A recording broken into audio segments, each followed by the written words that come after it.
السلام علیکم ورحمۃ اللہ۔ دیکھیں، حروف تہجی بھی قابل احترام ہے، ان کو بھی ایسی جگہ لکھنا پرنٹ کرنا جہاں بے ادبی کا احتمال ہو درست نہیں ہے۔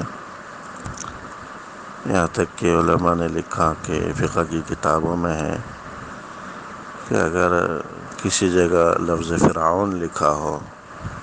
یا ابو جہل لکھا ہو اور اس کو نشانہ بنانے کی جگہ کے طور پر استعمال کرنا، یعنی تیر سے اس جگہ کو نشانہ بنانا، یہ بھی درست نہیں، چونکہ ابو جہل یا فرعون یہ تو تھے کافر، لیکن یہاں جو ہیں وہ الفاظ ہیں، حروف ہیں، اور ان حروف کا بھی احترام ضروری ہے، چونکہ انہی حروف سے مل کر قرآن بنا ہے اور قرآنی آیات انہی حروف سے منعقب ہوتی ہیں۔ اس لیے اسی جگہ پرنٹ کرنا جہاں بے ادبی کا امکان ہو درست نہیں ہے۔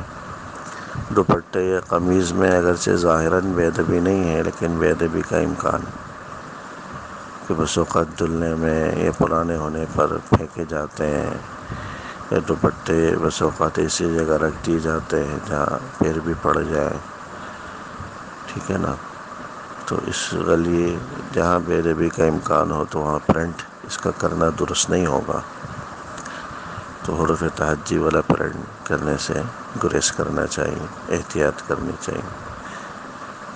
اور کچھ اس میں تصویریں جو آپ نے بھیجی ہیں ان میں تو کچھ تو ایسے ہیں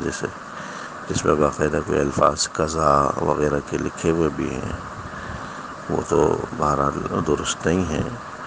خالی حروف تہجی بھی ہوں تو وہ بھی مکروہ ہے، وہ بھی درست نہیں ہے، اس لیے اس سے گریز کرنا چاہیے۔ السلام علیکم ورحمۃ اللہ وبرکاتہ۔